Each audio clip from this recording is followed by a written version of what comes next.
Assalamualaikum warahmatullahi wabarakatuh. Saya Dinda Warfani dari kelas 12 MIPA 4 nomor urut 11. Kali ini saya akan menjelaskan mengenai pembelajaran teknologi digital.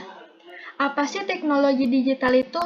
Teknologi digital adalah suatu alat yang tidak lagi menggunakan tenaga manusia secara manual, tetapi lebih pada sistem pengoperasian otomatis dengan sistem komputerisasi atau format yang dapat dibaca oleh komputer.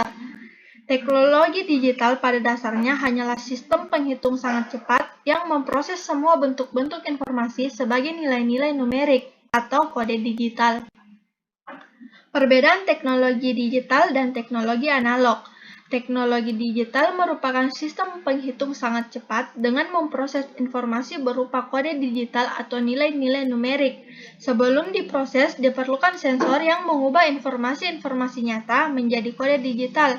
Contohnya adalah kamera digital. Sedangkan teknologi analog pada dasarnya hanyalah alat yang sederhana dengan program tertentu yang sudah diatur dengan pengaturan tertentu, seperti komputer analog. Komputer analog pada dasarnya merupakan alat ukur dan biasanya digunakan pada mesin-mesin untuk memberikan sebuah informasi dan kendali otomatis. Kelebihan dan kekurangan teknologi digital. Kelebihannya yang pertama, data yang dikirimkan dari satu tempat ke tempat lain tidak terpengaruh cuaca buruk dan noise karena data yang ditransmisikan dalam bentuk sinyal digital. Yang kedua, berbagai tipe sistem komunikasi tersedia dan dapat digunakan. Yang ketiga, biaya perawatan lebih rendah karena lebih praktis dan stabil.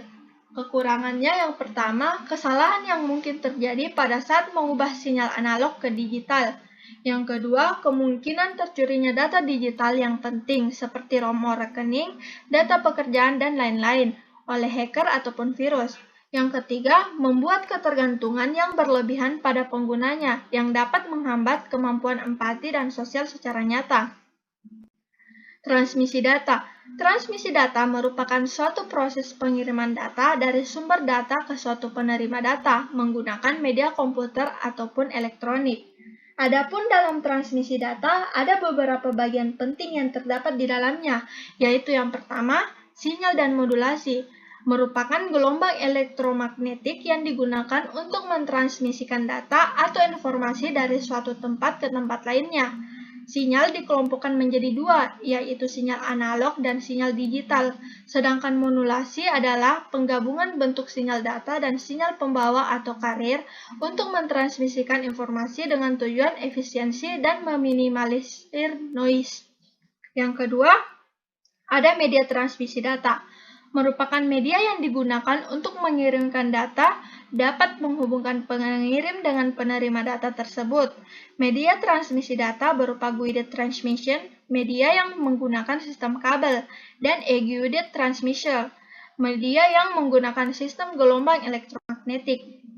Yang ketiga, ada mode transmisi, merupakan suatu proses atau metode dalam melakukan transmisi data dari suatu media atau alat menuju media atau alat lainnya.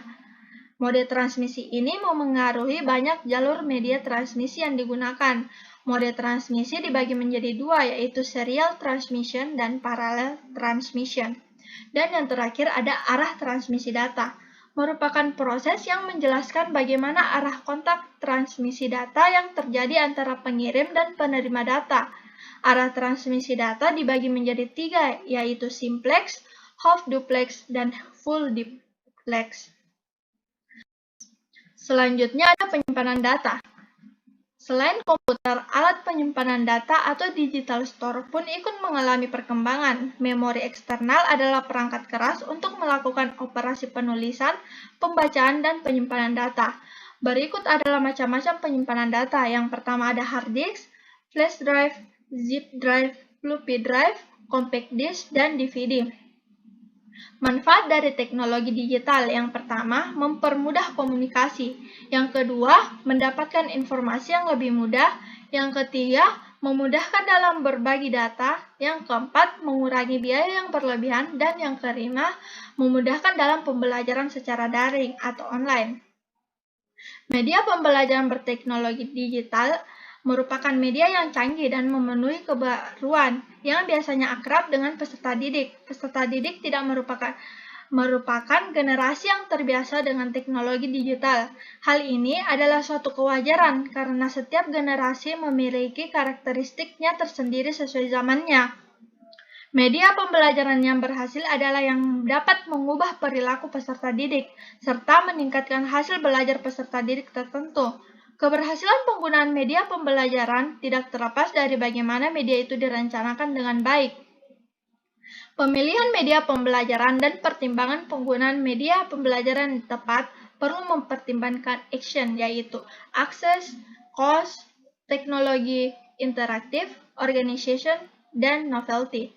Adapun action tersebut adalah yang pertama, akses, yaitu media yang kita perlukan tersedia dan dapat dimanfaatkan oleh peserta didik. Akses juga menyangkut kebijakan, misalnya apakah peserta didik diizinkan untuk menggunakannya atau tidak. Yang kedua ada cost.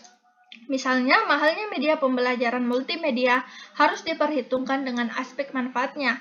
Semakin banyak yang menggunakannya, maka unit cost dari semua media akan semakin menurun.